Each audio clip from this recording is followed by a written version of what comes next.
누가복음 23장 44절에서 46절 말씀 저와 여러분이 번갈아 가면서 읽겠습니다. 제가 먼저 44절 읽겠습니다. 어느덧 낮 12시쯤 되었는데 어둠이 온 땅을 덮어서 오후 3시까지 계속되었다. 해는 빛을 잇고 성전의 휘장은 한가운데가 찢어졌다. 같이 읽습니다. 시작. 예수께서 큰 소리로 부르짖어 말씀하셨다. 아버지, 내 영혼을 아버지 손에 맡깁니다. 이 말씀을 하시고 그는 숨을 거두셨다. 아멘.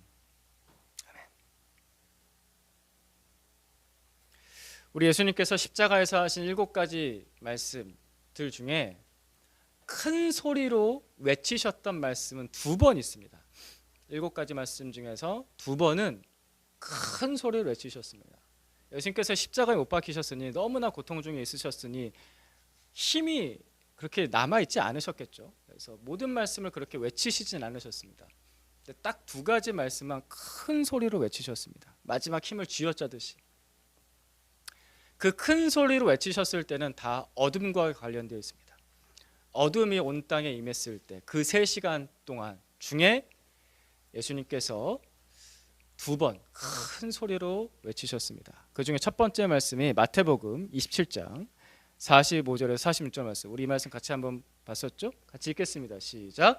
낮 12시부터 어둠이 온 땅을 덮어서 오후 3시까지 계속되었다. 3시쯤에 예수께서 큰 소리로 부르짖어 말씀하셨다. 엘리 엘리 라마 사박다니. 그것은 나의 하나님 어찌하여 나를 버리셨습니까? 라는 뜻이다. 우리 예수님께서 이때 이 어둠, 깊은 어둠 끝에 죄인이 받아야 될 그 형벌을 다 받으셨습니다.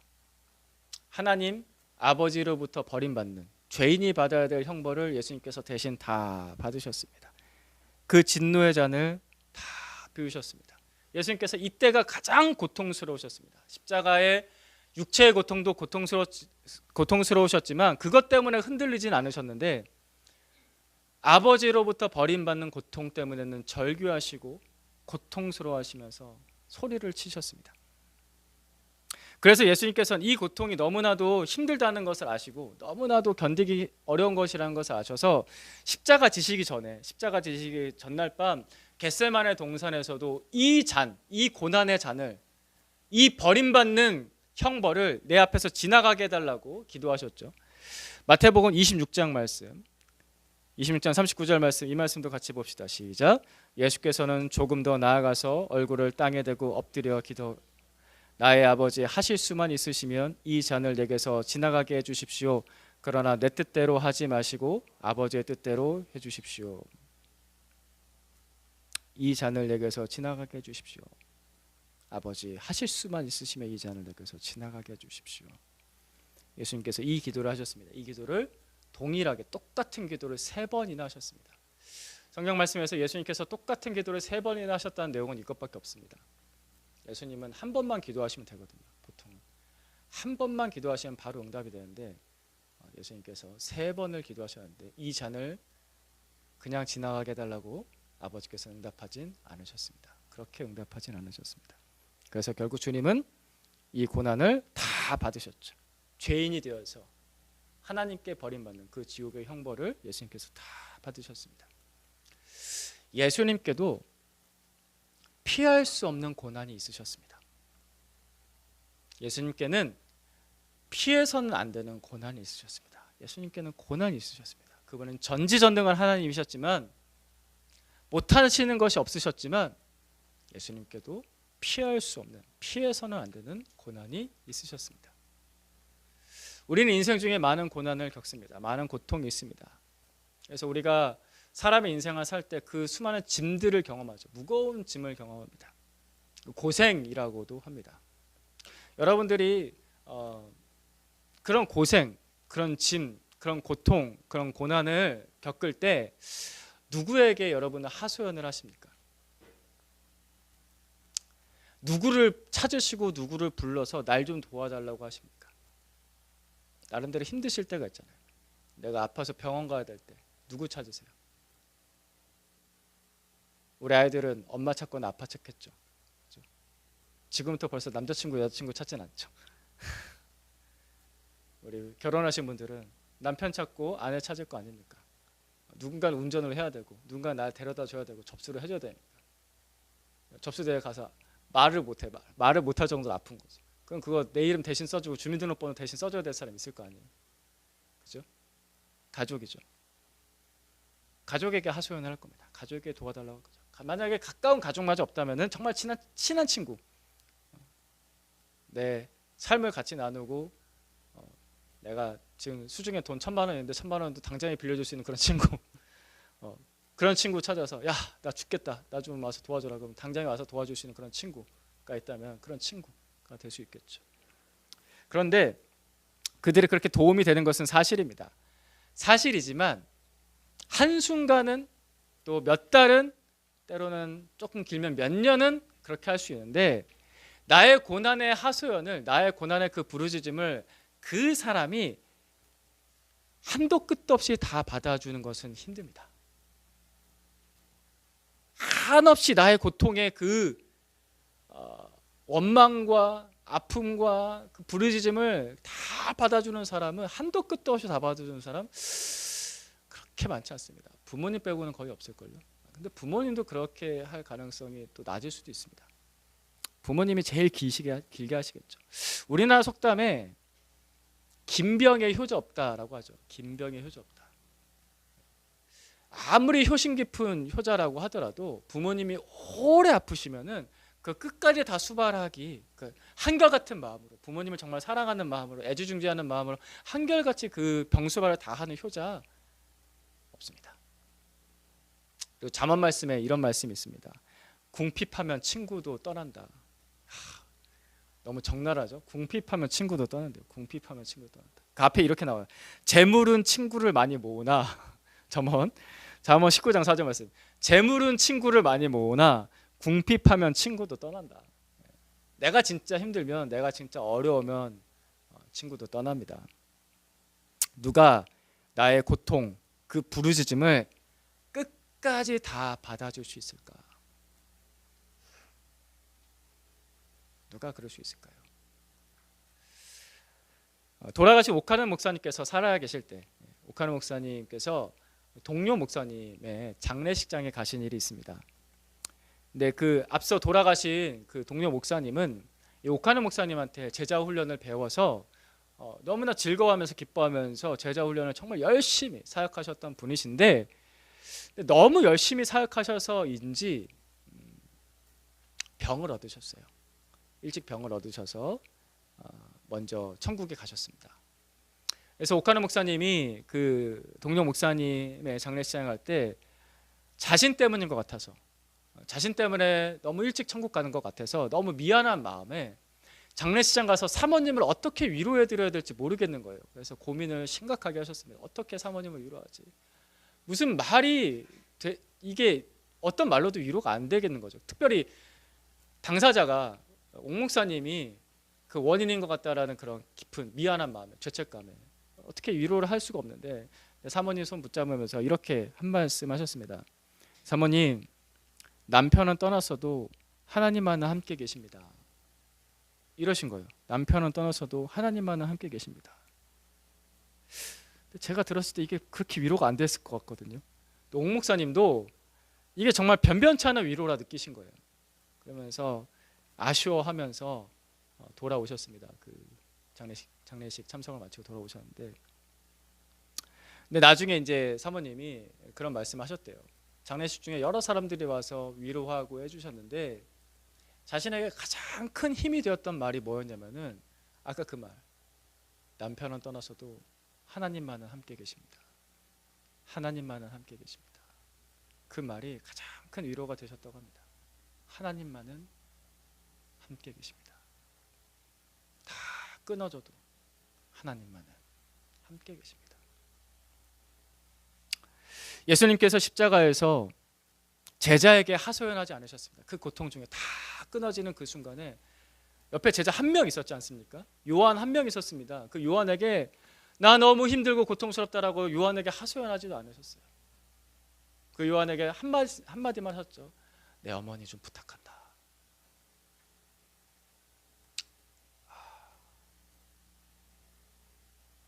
그러니까 도망치고 다 떠난 제자들에게 원망 한마디 안 하시고 그냥 불쌍한데 어머니 좀 부탁한다 그러셨고, 옆에 계신 어머니 바라보면서는 아들이잖아요.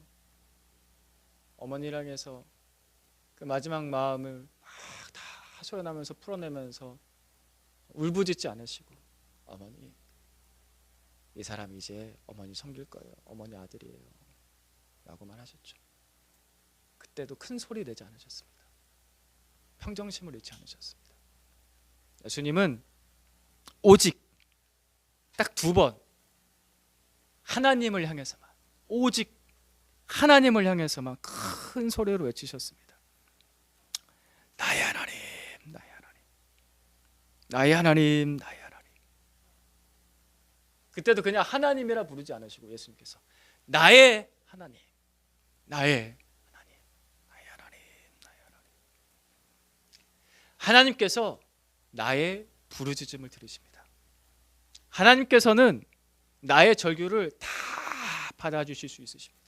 하나님께서는 내 고통의 부르짖음을 다 받아줄 수 있는 분입니다. 끝까지.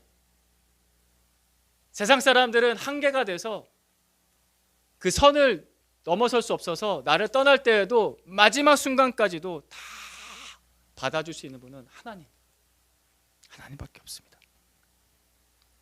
예수님께서 보여주신 모든 삶은 우리에게 본이 됩니다. 우리가 따라갈 수 있는 길이 됩니다. 예수님께서 십자가에서 마지막에 외친 그 절규까지도, 그 고통의 외침까지도 우리에게는 본이 돼요. 우리에게는 길이 됩니다. 우리에게 어떤 순간에, 우리가 알지 못한 그 어떤 순간에 견디기 힘든 고통이 우리 가운데 찾아올 때도 있을 수 있는데, 그때도 끝까지 내가 마음 놓고 외칠 수 있는 한 분이 계시는데, 그분은 나의 하나님이십니다. 나의 하나님, 나의 하나님, 나의 하나님. 그분은 다 받아주십니다. 여러분 혹시 어려운 일 계십니까? 힘든 일 있으십니까? 앞으로 고난을 당하실 수도 있는데, 그때 그리고 지금 나의 하나님 외쳐서 부르십시오. 너무 힘들 때, 너무 고통스러울 때 나의 하나님, 나의 하나님 외쳐 부르십시오. 예수님처럼 기도하면 됩니다.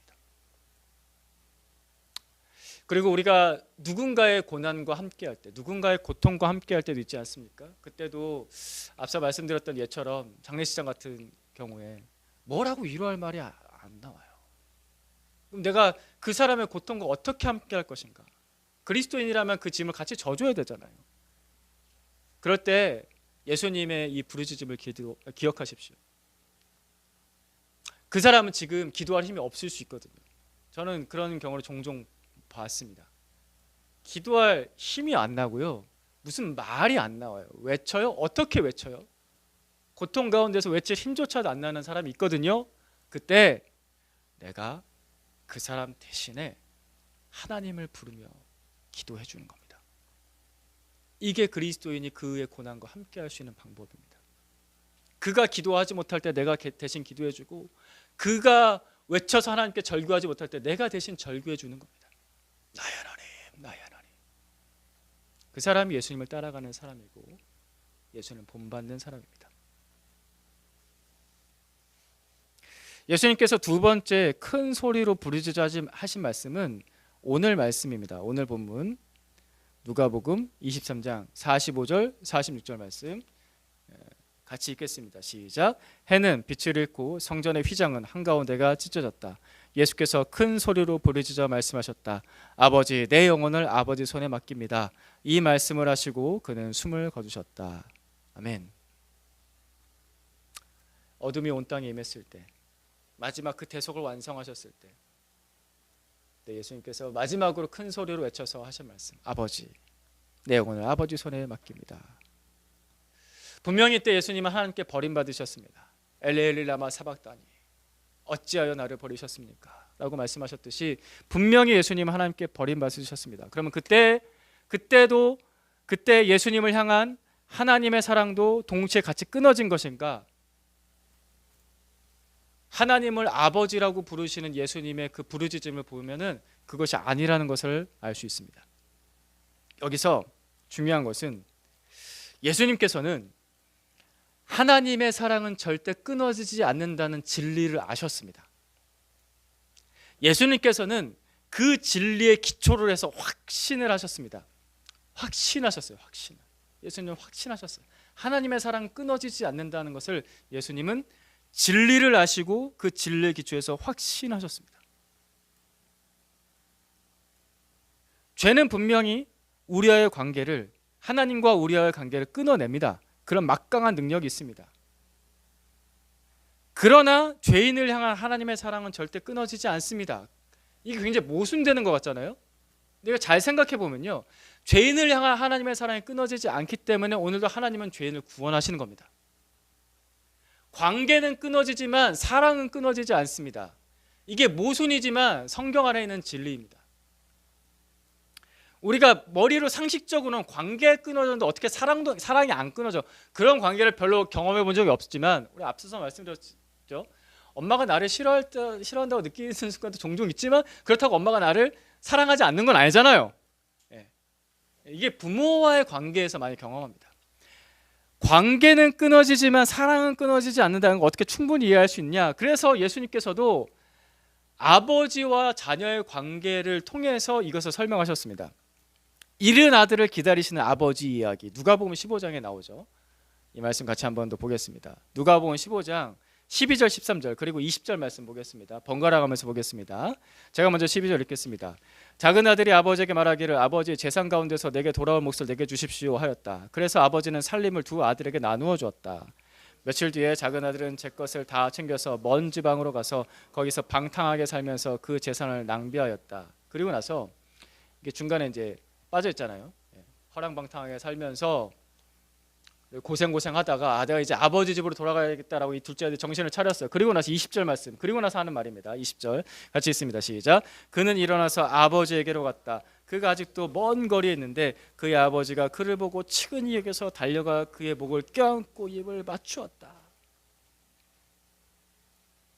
둘째 아들이 아버지 유산 받아서 떠나가잖아요. 떠나갔어요. 유산을 받아서 떠나갔다는 뜻은 진짜 이 아들은 불효막심한 아들이라는 거예요. 아버지가 돌아가시지도 않았는데 재산을 지금 나눠주세요 라고 하면서 그 재산을 아버지를 죽은 것처럼 생각하면서 재산을 받아서 떠나가 버리는 거예요. 그러니까 아버지와의 이 둘째 아들의 관계가 정말 멀어진 거예요. 끊어진 거예요. 그런데 이 둘째 아들이 정신을 차리고서 고향으로 돌아왔을 때 저 멀리서 나를 기다리고 있는 아버지를 보게 됩니다. 고향으로 돌아왔을 때 저 멀리서 기다리고 있는 아버지를 이 둘째 아들이 봤을 때 뭘 깨달았을까요? 그러니까 갈 때는 막 이렇게 옷 잘 차려입고 돈 엄청 가지고 종들 이끌고 갔는데 지금 돌아올 때는 다 없어요. 다 사라지고 허름한 옷 입고서 겨우 몸만 살아가지고 막 이렇게 상처투성이로 이렇게 타벅타벅 걸어오고 있는데 저 멀리서 아버지가 나를 기다리고 있는 거예요. 그때 둘째 아들이 깨달은 게 뭘까? 아버지는 매일 나를 기다리고 있었구나. 이 둘째 아들이 언제 올 줄 알았어요? 아버지 몰랐죠. 매일 기다리고 있었으니까 아들이 돌아온 날 만난 거 아닙니까? 아버지는 단 하루도 빠지지 않고 매일 이 둘째 아들을 기다리고 있었던 겁니다. 관계는 끊어질 수 있지만 사랑은 끊어지지 않을 수 있다. 하나님과 나와의 관계에서 그렇다는 겁니다. 예수님은 이 이야기를 통해서 그 아버지의 마음을, 우리 하나님의 마음을 알려주십니다. 잃어버린 자녀를 향한 아버지의 사랑은 끊어지지 않습니다. 예수님께서 분명히 그 십자가에서 버림당하셨습니다. 죄 때문에. 죄는 관계를 끊는, 하나님과의 관계를 끊는 분명한 능력을 가지고 있기 때문입니다. 이건 분명한 사실입니다. 그것은 예수님께도 동일하게 영향을 줬다고요. 관계가 끊어졌습니다. 그러나 하나님의 사랑은 끊어지지 않습니다. 이것 또한 진리입니다. 십자가에서 그 예수님께서 보여주신 하나님의 사랑은 한결같다라는 그 진리를 예수님으로부터 잘 배우십시오. 이게 막상 우리가 고난을 당하게 되면 이거를 생각하기 힘들어요. 떠오르지가 않아요. 그러니까 예수님이 본이 되셔야 되는 거예요.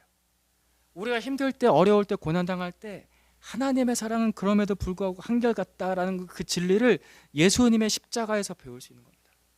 예수님의 십자가에서 그걸 잘 배우고 예수님을 바라보면서 그것을 나도 예수님처럼 신뢰하는 거예요. 하나님은 지금도 나를 사랑하신다. 그리고 아직 구원을 경험하지 못하신 분들도 진리는 이렇습니다. 하나님은 오늘도 당신을 기다리십니다. 하나님의 사랑이 여러분에게서 끊어진 적이 없습니다. 죄는 관계를 끊어내지만 하나님의 사랑은 끊어지지 않는다고요. 하나님, 아버지는 오늘도 당신을 기다리십니다. 그래서 나는 단지 돌아서면 되는 거예요. 회개만 하면 되는 겁니다. 그러면 하나님 아버지는 나를 받아주십니다. 내가 돌아서지 않으면, 내가 회개하지 않으면 그 사랑을 볼 수가 없는 거죠. 그러니까 하나님의 사랑이 한결같다는 것에 대해서 확인을 못하는 거예요.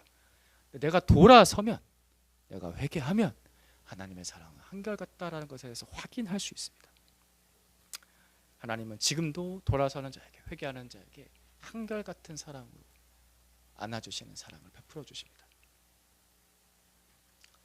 그리고 제가 또 앞서 말씀드렸던 고난, 우리는 때때로 고난 당할 때, 고통 당할 때 하나님의 사랑이 끊어졌구나, 하나님 나를 버리셨나? 라는 느낌이 들 때가 있습니다. 내가 너무 아플 때, 내가 너무 힘들 때, 하나님이 나를 안 사랑하셔서 나한테 이렇게 벌을 내리시나? 내가 하나님의 사랑부터 끊어졌나? 라고 느낄 때가 있어요. 그렇게 느끼는 것도 우리의 현실이죠. 현실이에요. 우리 현실이에요. 느끼는 것도 현실이에요. 그러나 그렇다고 해서 고난이 하나님의 사랑이 끊어졌다는 증거는 절대 되지 않습니다. 질병이 내가 하나님으로부터 버림받았다는 증거가 아니라고요. 절대 그렇지 않습니다.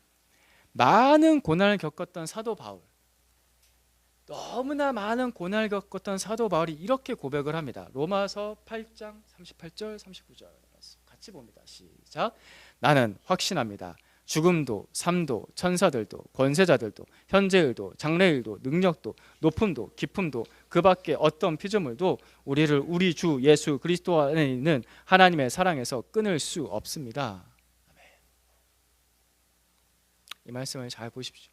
죽을 것 같은 일도, 갑자기 내가 살아날 것 같은 일도, 천사도 악마도 지금의 염려나 미래에 대한 걱정도, 그 어떤 상상을 초월하는 능력도, 그리고 내가 하늘 높이 올라갈 것 같은 일도, 내가 저 밑바닥까지 떨어질 것 같은 그 일도, 그리고 온 세상의 그 어떤 피조물도, 그 어떤 존재도 예수 그리스도 안에서 우리를 사랑하신 하나님의 사랑에서 우리를 끊을 수 없습니다.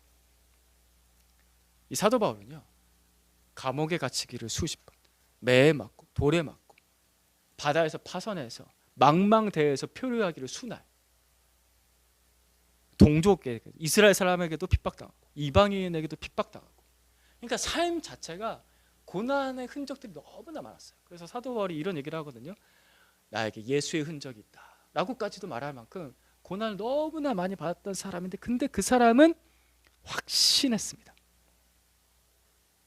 나는 확신합니다 라고 합니다. 그 사람 확신했습니다. 하나님의 사랑은 절대 나에게서 끊어지지 않는다라는 것을 확신하고 이렇게 고백하는 겁니다. 나는 확신합니다. 하나님의 사랑에서 나를 절대 끊을 수 없습니다.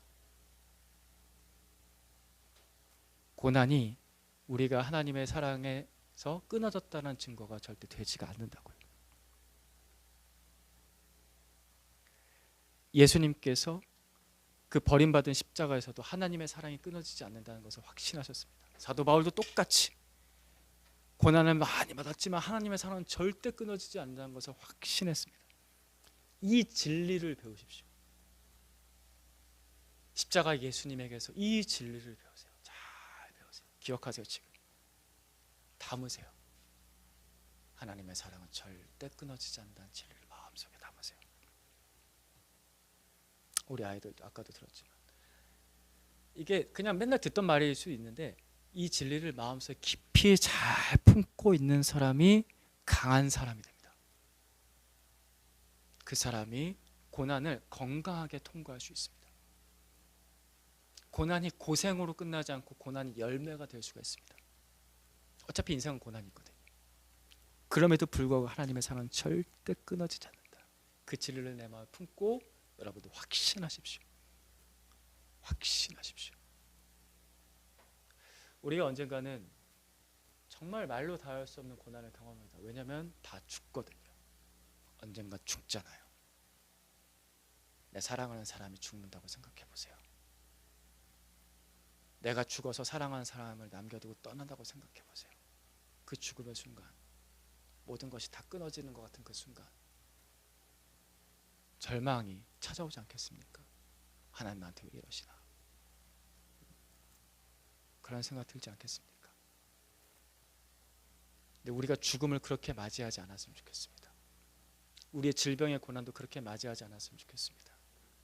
끊어지지 않는 사랑의 진리를 마음에 품고 확신하면서 죽음도 이길 수 있는 예수 그리스도 안에 있는 그 생명, 그 사랑을 붙잡으면서 일어설 수 있는 사람들을 축복합니다. 예수님께서는 그것을 십자가에서 우리에게 보여주신 겁니다. 예수님의 모든 삶은 우리에게 본이 된다라고 말씀드렸습니다. 우리는 예수님께서 십자가에서 보여주신 그 모습에서 그분의 태도를 본받을 수가 있습니다. 나의 하나님, 나의 하나님 불었던 그 예수님의 모습에서 우리는 그 태도를 본받을 수 있는 거예요. 예수님은 끝까지 진리에 기초한 태도를 놓치지 않으셨어요. 나의 하나님, 나의 하나님.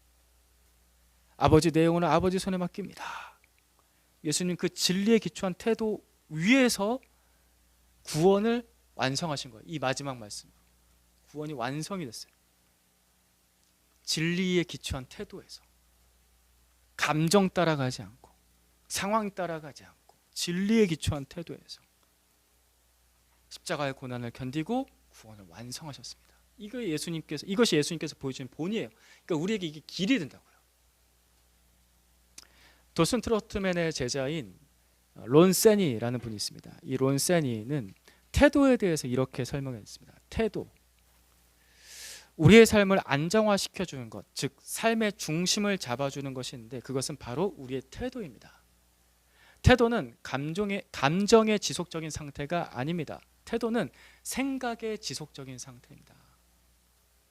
우리의 삶의 중심을 잡아주는 것은 태도인데 그 태도는 감정이 아니라 생각의 지속적인 상태, 생각의 지속적인 상태가 태도다. 우리의 감정이 지속적일 수가 없잖아요. 그죠? 이 말이 맞죠? 우리의 감정이 지속적일 수가 없다고요. 감정은 하루에도 수십 번, 수백 번 바뀌잖아요. 일주일을 살면서 얼마나 감정이 수만 번 바뀌셨습니까? 그것을 나의 태도로 삼을 수가 없어요. 그러면 안 돼요. 감정 따라 신앙생활하고 감정 따라 일상생활하고 감정 따라 관계를 이랬다 저랬다 하게 되니까 그러니까 우리의 삶이 흔들릴 수밖에 없는 겁니다. 감정이 우리의 태도가 되지 않게 하십시오. 예수님의 생각과 예수님의 태도를 본받으세요. 진리에 기초한 생각, 진리에 기초한 태도. 하나님의 사랑은 절대 끊어지지 않는다. 하나님은 나의 모든 고난의 부르짖음을 하나님은 다 받아주실 수 있다. 이 진리를 계속 생각하는 거예요. 그래서 제가 아까부터 계속 말씀드린 마음에 품으시라고요. 이 생각을 마음에 오랫동안 품으세요. 나의 인생의 중요한 가치관, 나의 인생의 모토로서 삼으세요. 하나님의 사랑은 절대 끊어지지 않는다. 내 삶은 여기 위에 서 있다. 내가 고난을 당할 때에도 나의 모든 고난의 고통을 그 부르짖음을 받아주시는 분 하나님밖에 없다. 이게 내 생각이다. 이게 나의 가치관이다. 예수님이 보여주신 것처럼 고난이 나를 짓누르고 있을 때, 버림받은 것 같을 때, 그때 그 느낌, 그 감정에 머무르지 마시고 그때 예수님처럼 나의 하나님을 외쳐 부르는 거예요. 변하지 않는 진리를 생각하면서 나의 하나님, 그분은 나의 하나님이시다 생각하면서 외쳐 부르세요. 죄를 짓고 나서 여러분이 때때로 의기소침해질 때가 있잖아요. 이번 주에도 너무 바빴어. 이번 주에도 내가 생각을 너무 악하게 했어. 말을 함부로 했어. 성경을 한 장도 못 봤어. 기도를 한 번도 못 했네. 여러 가지 생각들, 여러 가지 죄들, 거짓말을 했어. 그런 죄 때문에 내 의기소침해져서 하나님과 관계 멀어진 것 같다라고 느낄 때 그 느낌에 머무르지 마시고 그 감정에 머무르지 마시고 예수님처럼 아버지를 부르는 거예요. 아버지. 아버지의 사랑은 지금도 끊어지지 않아요. 내가 죄를 지었지만, 내가 분명히 하나님과의 관계가 멀어졌지만, 그럼에도 불구하고 아버지의 사랑은 끊어지지 않으니 아버지 저를 좀 붙잡아 주십시오. 아버지 손에 저를 맡깁니다. 예수님처럼 그 태도, 그 동일한 생각. 사랑하는 형제자매 여러분, 하나님과의 관계가 멀어진다고 해도 하나님의 사랑은 결코 끊어지지 않는다라는 진리를 기억하십시오. 이 세상 그 어떤 것도 하나님의 사랑에서 우리를 끊을 수 없다라고 하신 그 로마서 8장 말씀, 사실 로마서 8장 말씀의 그 진리를 생각하세요. 그리고 깊은 어둠 속에서 보여주신 예수님의 그 삶, 고난 속에서 예수님께서 선택하신 그 순간순간의 그 모습들을 기억하고 본받으세요. 이것이 우리가 고난을 통과하는 방법입니다. 우리가 매일 예수님을 바라보기 원합니다. 매일 십자가 예수님을 바라보십시오.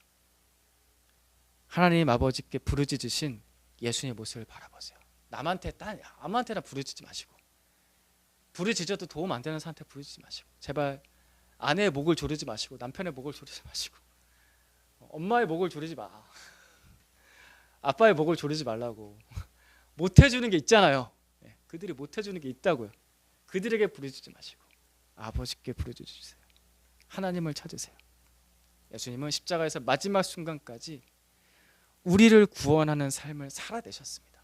그 살아내신 그 삶을 보고 예수님처럼 아버지를 찾는 겁니다. 아버지께 부르짖는 겁니다. 내 외침을 받아주시는 분, 나의 하나님을 부르면서 하루를 시작하시고 아버지께 맡깁니다 라면서 하루를 마치는 겁니다. 따라해 볼까요? 나의 하나님을 부르며 하루를 시작하고 아버지의 손에 맡기며 하루를 마칩니다. 다시 한 번만 더 기억할 수 있도록, 나의 하나님을 부르며 하루를 시작하고 아버지의 손에 맡기며 하루를 마칩니다. 예수님을 본받으십시오. 이게 예수님의 삶이었습니다. 예수님을 본받는 훈련을 매일매일 할 때 어제보다 오늘, 그리고 오늘보다 내일 우리는 더 견고한 그리스도인의 삶을 살게 될 것입니다. 고난을 이길 수 있을 것입니다. 기도하겠습니다. 환난 날에 나를 부르라. 내가 너를 건지리니 내가 나를 영화롭게 하리로다. 하나님을 부릅니다. 나의 모든 고난, 나의 모든 고통, 그 부르짖음을 다 받아주실 수 있는 우리 하나님을 부릅니다. 예수님, 그 귀한 삶을 우리에게 보여주셔서 감사합니다. 십자가의 마지막 순간까지도 우리를 구원하기 위한 그 태도, 그 말씀, 그 삶을 우리에게 보여주셔서 감사드립니다. 예수님처럼 아버지를 부르고 하나님을 부르며 우리의 삶을 살아가겠습니다. 주님, 우리를 인도하여 주시고 주님 안에서 그 진리 위에 서 있는 주님의 그 모습을 닮아가며 우리의 삶도 견고해질 수 있도록 붙잡아 주시옵소서. 예수 그리스도의 이름으로 기도드립니다. 아멘.